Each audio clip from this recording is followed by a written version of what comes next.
پروردگار عالم ارشاد فرماتے ہیں وَتَعَاوَنُوا عَلَى الْبِرِّ وَالتَّقْوَىٰ، نیکی اور پرہیزگاری کے کاموں میں ایک دوسرے کی مدد کیا کرو. وَلَا تَعَاوَنُوا عَلَى الْإِثْمِ وَالْعُدْوَانِ، اور گناہ اور سرکشی کے کاموں میں ایک دوسرے کے ساتھ تعاون نہ کیا کرو. یہاں نیکی میں ایک دوسرے سے تعاون کرنے کا اور ایک دوسرے کی مدد کرنے کا حکم ارشاد فرمایا گیا ہے. اس لیے کہ نیکی کا معاشرے میں فروغ یہ ہر مسلمان کی بنیادی ذمہ داریوں میں شامل ہے. یہاں ممبر و محراب میں بیٹھنے والے علماء کرام، ان پر بھی یہ ڈیوٹی اللہ اور اس کے رسول کی طرف سے لگائی گئی ہے، لیکن یہ ڈیوٹی صرف ان تک ہی محدود نہیں ہے، بلکہ ہر کلمہ پڑھنے والے کو یہ حکم ہے کہ وہ نیکی میں اور پرہیزگاری کے کاموں میں اپنے دوسرے مسلمان بھائی کی مدد کرے. مدد کے کئی طریقے ہیں.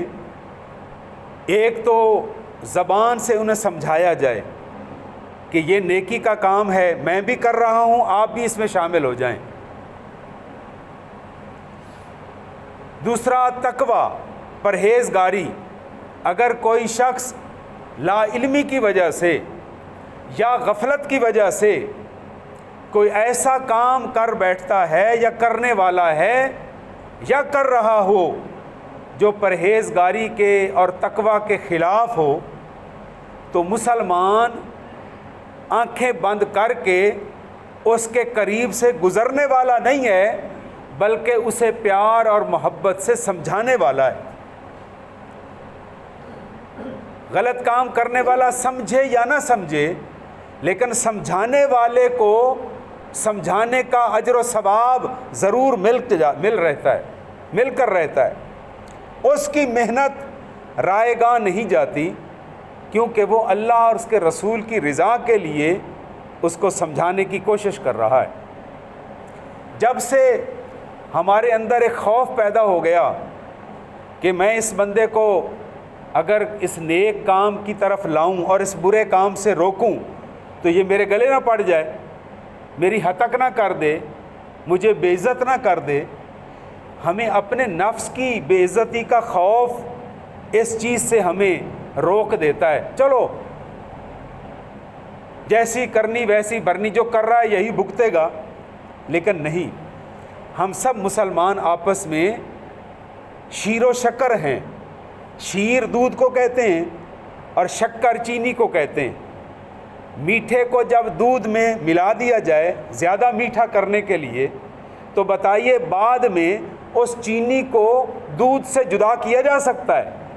ان میں آپس میں اتنی محبت پیدا ہو جاتی ہے، وہ ایک دوسرے کے ساتھ مل کر مٹھاس میں اضافہ کرتے ہیں. تو مسلمان بھی سب آپس میں شیر اور شکر کی طرح ہیں، ایک دوسرے کے ساتھ پیار اور محبت سے رہنے والے ہیں.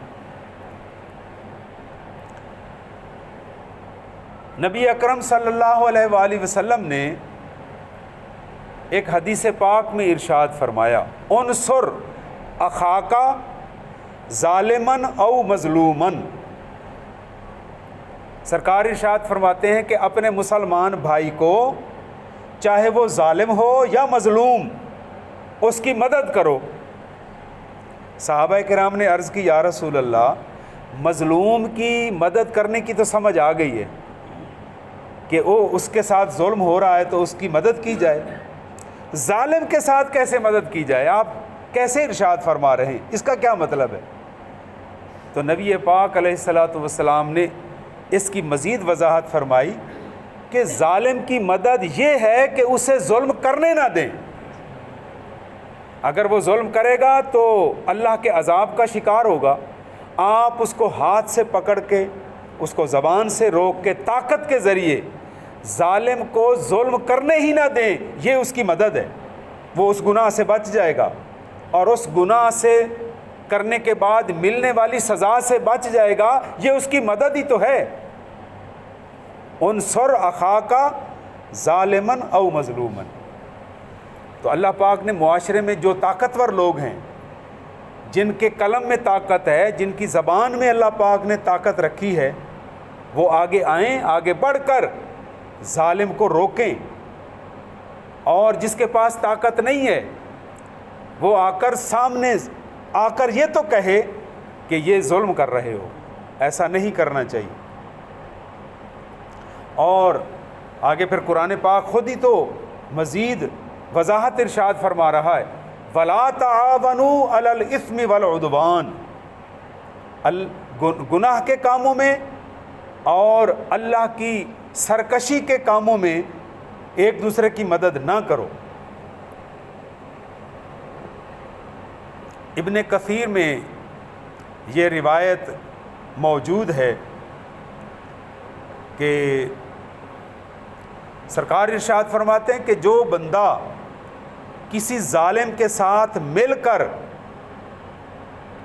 اس کے ساتھ چلا، ظلم کرنے کے لیے اس کے ساتھ چلا، تو وہ اسلام سے خارج ہو گیا۔ جب وہ دوبارہ کلمہ شریف پڑھ کے اور مظلوم سے معافی مانگ کے دوبارہ اسلام میں داخل ہو سکتا ہے۔ یعنی یہاں ہمارے اسلامی معاشرے میں مظلوم کے ساتھ اتنی ہمدردی کا حکم ہے۔ اور تفسیر روح المعانی میں یہ روایت، یہ دوسری روایت یہ بھی موجود ہے کہ قیامت والے دن ارشاد فرمایا جائے گا، دنیا میں ظلم کرنے والے آگے آ جائیں، حتیٰ کہ ظالم کو قلم اور دوات کے ذریعے سے مدد دینے والا بھی اس ظلم میں شامل ہے۔ ان سب کو اکٹھا کیا جائے گا اور فرمایا جائے گا کہ دنیا میں یہ میری مخلوق پر ظلم کرتے تھے، انہیں لوہے کے تابوت میں بند کر دیا جائے۔ اب لوہے کے تابوت میں بند کر کے انہیں دوزخ میں پھینک دیا جائے گا۔ ایک تو لوہے کی گرمی، دوسرا دوزخ کی آگ کی گرمی۔ تو ہمیں ظلم سے بچنا چاہیے، گناہ سے بچنا چاہیے، حد الوسع کوشش کرنی چاہیے، خود بھی اور دوسروں کو بھی بچانا چاہیے۔ اور پتہ ہے کہ ایک بندہ غلط راستے پر ہے، ظلم کے راستے پر ہے، اس کے ساتھ ہرگز قدم بہ قدم نہ چلیں۔ اور خاص طور پر حکمرانوں کو یہ طاقت کا نشہ ہوتا ہے، وہ ظلم کرنے سے باز نہیں آتے۔ یہی وجہ ہے، تاریخ اسلام آپ اٹھا کر دیکھیں، اولیاء کاملین ہمیشہ بادشاہوں سے، حکمرانوں سے دور رہے کہ ہم ان کے دربار میں، ان کے پاس کرسی پہ، ان کے ساتھ کرسی پر بیٹھیں گے، ہو سکتا ہے وہ کوئی ظلم کا فیصلہ کر بیٹھے اور ہمیں اس کا خمیازہ بھگتنا پڑ جائے، ہمیں اس کا نقصان ہو جائے۔ اس لیے اولیاء کاملین کبھی بھی بادشاہوں کے دربار میں چل کر نہیں گئے۔ ہاں اگر کبھی گئے تو شریعت کے حکم کے مطابق چل کر گئے، انہیں سمجھانے کے لیے یا کسی مظلوم کی مدد کے لیے یا کسی مظلوم کی سفارش کرنے کے لیے چل کر گئے۔ اپنی ذاتی غرض کے لیے، اپنے ذاتی ٹھاٹ باٹ اور وقار میں، جھوٹے وقار میں اضافے کے لیے بادشاہوں کے پاس نہیں گئے۔ جو اللہ والا ہو جاتا ہے اسے بادشاہوں سے عزت اور وقار لینے کی کیا ضرورت ہے؟ اللہ پاک نے تو جانوروں کو بھی ان کا مسخر کر دیا ہوتا ہے، وہ بھی جانتے ہیں کہ یہ اللہ کا نیک بندہ ہے۔ حضرت خواجہ نظام الدین اولیاء جو بابا فرید الدین کے آخری خلیفہ ہیں، آپ نے 7 بادشاہوں کا زمانہ دیکھا ہے، اور ان کی سوانح حیات میں یہ الفاظ سونے کی طرح چمک رہے ہیں کہ خواجہ نظام الدین اولیاء کبھی کسی بادشاہ کے پاس چل کر نہیں گئے، حتیٰ کہ ایک بادشاہ خلجی خاندان کا بادشاہ تھا، بڑا عقیدت مند تھا، دوسرے بادشاہوں کی نسبت نیک دل بادشاہ تھا، اپنی عوام پر ترس کھانے والا، مظلوموں کی مدد کرنے والا تھا۔ اس نے سرکاری لوگ بھیجے کہ جاؤ خواجہ صاحب سے عرض کریں، میری طرف سے، بادشاہ کی طرف سے عرض کریں کہ حضور آپ بادشاہ کے محل میں تشریف لے چلیں، وہاں کھانا بھی تناول فرمائیں اور ملک کے لیے دعا بھی فرمائیں۔ جب وہ پیغام آپ کی بارگاہ تک پہنچا، آپ مسکرائے، تبسم فرمایا وہ تیرے بادشاہ کو تو میں اپنے پاس نہیں برداشت کر سکتا، چاہے جائے کہ مجھے وہاں بلایا جائے، جا کے یہ پیغام پہنچا دو۔ اب بادشاہ تک یہ پیغام پہنچا کہ جناب آپ تو کہہ رہے ہیں کہ حضرت صاحب آپ کے دربار میں چل کر آئیں، وہ تو آپ کو وہاں آنے کی اجازت نہیں دے رہے۔ تو اس کا پہلے بھی نیک آدمی تھا، لیکن اگر کوئی غرور اور تکبر ذہن میں تھا تو وہ نکل گیا۔ کہنے لگا حضور مہربانی فرمائیں، آپ میرے محل میں نہیں تشریف لاتے تو مجھے صرف آپ کے دیدار کے لیے آنے کی اجازت دے دیں۔ تو آپ نے ارشاد فرمایا نہیں، تجھے یہاں بھی آنے کی اجازت نہیں ہے، تو یہاں آئے گا اکیلا تو نہیں آئے گا، تیرے ساتھ تو فوجی دستے ہوں گے، اگر تیرے فوجی تیرے ساتھ مل کر میری خانقاہ کے اندر آئیں گے تو میرے درویش کہاں جائیں گے؟ وہ جو میرے درویش بیٹھے ہیں علم دین سیکھنے والے، انہیں تکلیف ہوگی، اور مجھے تیرے فوجیوں سے کوئی غرض نہیں، مجھے تو دین کے عالموں سے محبت ہے، جو قرآن و حدیث پڑھنے والے میرے درویش ہیں، ان کی عزت میری نگاہوں میں تیرے فوجیوں سے زیادہ ہے۔ اس نے کہا، پھر بھی اس نے ضد کی، نہیں حضور میں اکیلا آؤں گا، میں اپنے فوجیوں کو ساتھ نہیں لاؤں گا، آپ مجھے اجازت دے دیں، آپ کا دیدار کرنا ہے۔ آپ نے فرمایا تجھے پہلے بھی روکا گیا ہے، اگر تو ضد کر کے اپنا بادشاہ ہونے کا فائدہ اٹھا کر تو نظام الدین کی خانقاہ میں آ بھی گیا، تو جس جگہ میں اللہ اللہ کرتا ہوں میں نے اس کے 2 دروازے رکھے ہوئے ہیں، میں نے اسی لیے اس کے 2 دروازے رکھے کہ اگر کبھی کوئی بادشاہ نظام کے پاس ملنے کے لیے آیا بھی صحیح، جس دروازے سے وہ اندر داخل ہوگا دوسرے دروازے سے نظام باہر نکل جائے گا، اسے ملاقات نہیں کرے گا۔ اس نے کہا حضور کچھ تو مجھے عطا فرمائیں۔ فرمایا ہاں یہ بات ہے، تو میرے پاس آنے کی تکلیف نہ کر، تو اپنے محل میں بیٹھ کر ہر مظلوم کی مدد کرتا جا، نظام کی دعائیں تجھے ملتی رہیں گی۔ تو یہ ہے اصل میں بزرگان دین کا طریقہ۔ اگر وہ کبھی گئے بھی صحیح کسی دربار میں، کسی بادشاہ کے پاس، تو شرعی ضرورت کے مطابق گئے، اپنی ذاتی غرض لے کر کبھی نہیں گئے، کیونکہ وہ تو رب سے مانگنے والے ہیں اور اللہ کی ذات پر انہیں یقین کامل ہوتا ہے، جو آج کل بہت ہی کم ہوتا جا رہا ہے۔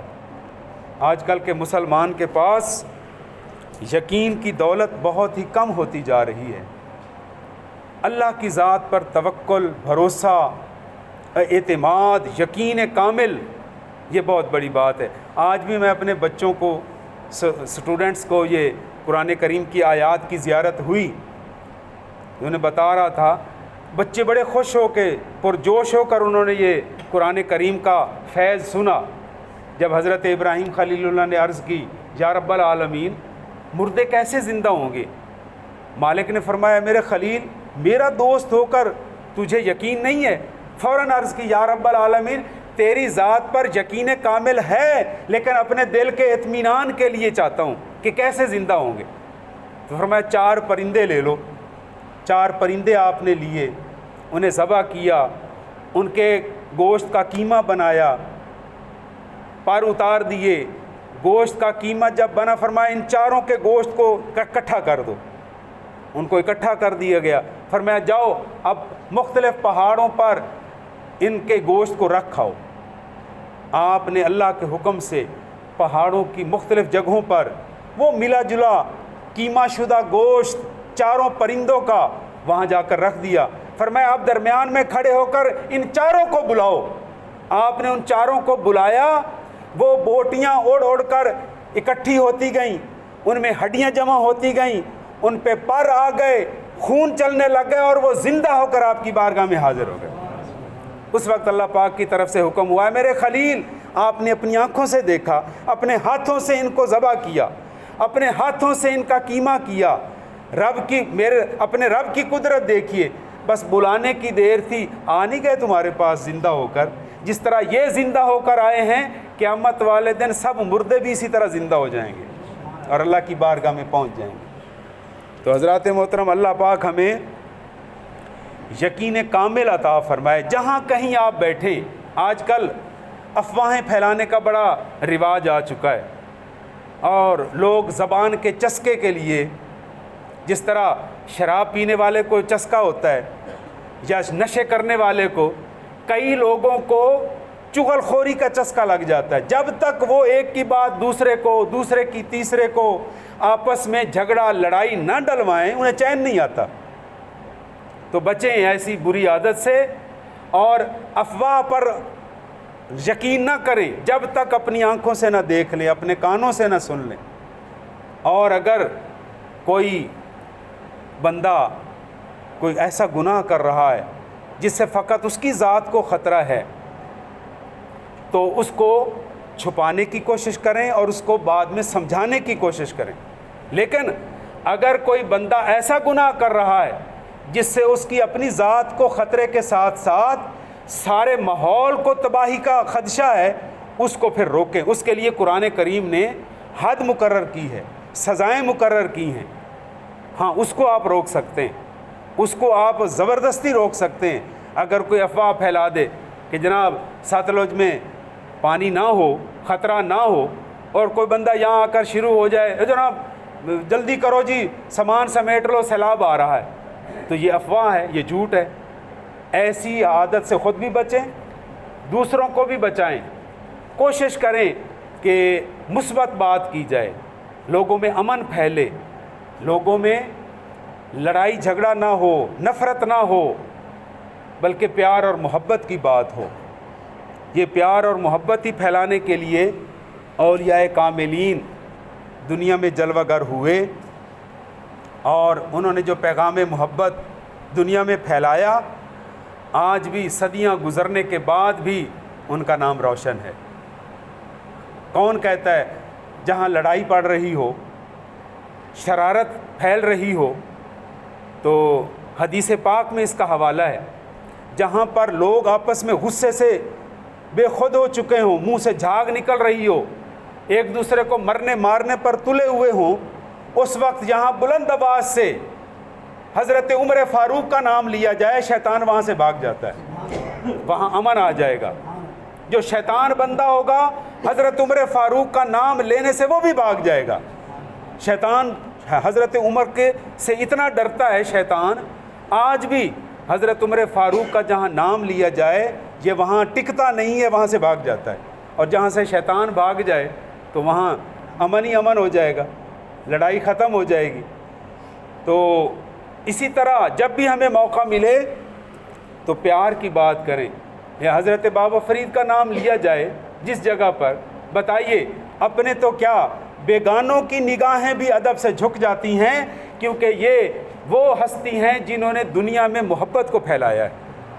اور بابا فرید الدین بھی حضرت عمر فاروق کی اولاد میں سے ہیں، اس لیے آپ کا نام لیتے ہیں تو دل میں اور ایمان میں تازگی آ جاتی ہے۔ حضرت بابا فرید الدین آپ فاروقی ہیں، سیدنا عمر فاروق کی اولاد پاک میں سے ہیں، اور دیکھیں کتنا فیض آج بھی ان کے دربار شریف سے جاری و ساری ہے۔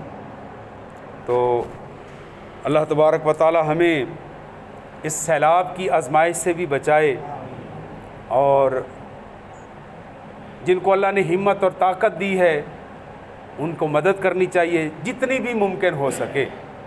لیکن کیا کریں، ہماری اس قوم میں تو اللہ معافی دے ایسے ایسے کردار پیدا ہو چکے ہیں، مثلا پیشہ ور بھکاری گداگر اب ان کی موج لگی ہوئی ہے۔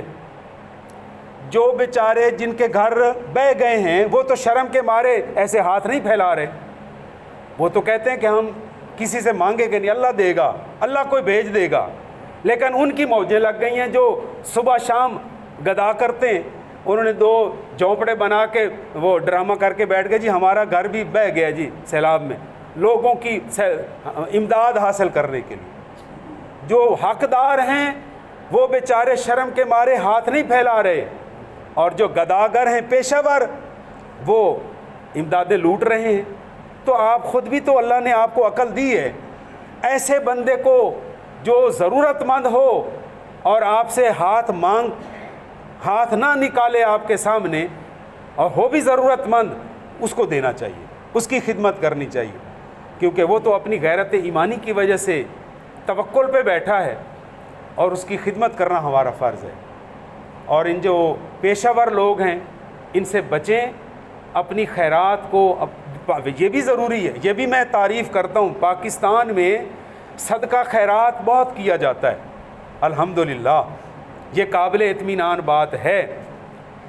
کبھی 11 شریف کی دیگ پک رہی ہے، کبھی جناب مائیاں گھر میں 10 روپے کی شے تقسیم کا، یعنی اچھی بات ہے، لیکن اس کے ساتھ ساتھ یہ بھی تو ضروری ہے نا کہ اگر آپ نے کروڑوں روپے حرام کا کمایا ہے، اس میں سے اگر آپ 10 لاکھ خیرات کر بھی دیں تو وہ قبول نہیں ہوگی۔ قبولیت کے لیے حلال کا ہونا ضروری ہے، چاہے وہ 10 روپے کیوں نہ ہوں، وہ اللہ کی بارگاہ میں مقبول ہوں گے۔ لیکن یہ نہیں ہے کہ آپ کالا دھند اختیار کرتے رہیں، لوگوں کو تباہ کر دیں، لوگوں کی نسلوں کو تباہ کر دیں، اور رشوت کے طور پر کہیں کہ جناب 10 دے کے چڑھا دیں گے اور بخشے جائیں گے، ایسے نہیں بخشش ہوگی۔ آپ لوگوں کو تو ہم دھوکہ دے سکتے ہیں، اللہ کو دھوکہ کوئی نہیں دے سکتا۔ اس کے لیے ضروری ہے کہ رزق حلال ہو، رزق حلال سے آپ صدقات و خیرات کریں تو اللہ تبارک و تعالیٰ کی بارگاہ میں وہ مقبول ہیں۔ اللہ پاک ہم سب کو یہ توفیق عطا فرمائے کہ ہم ایک دوسرے کے ساتھ تعاون اور مدد کو اختیار کریں۔ وما علینا الا البلاغ المبین۔